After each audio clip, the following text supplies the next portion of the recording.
Allah says in the Quran in Surah Baqarah, chapter number 2, verse number 143, that we have made you an ummat-e-wast, a middlemost community, a justly balanced community, so that you may be a witness over the nations and the messenger will be witness over you.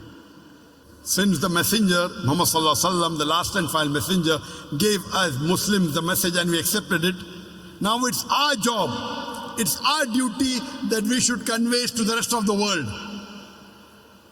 During the last pilgrimage of Hajjatul Wida, the beloved Prophet, peace be upon him, asked the Sahabas, there were 124,000 Sahabas. He asked them, did I deliver the message to you? And all of them said, yes, Beshak, you delivered the message to us.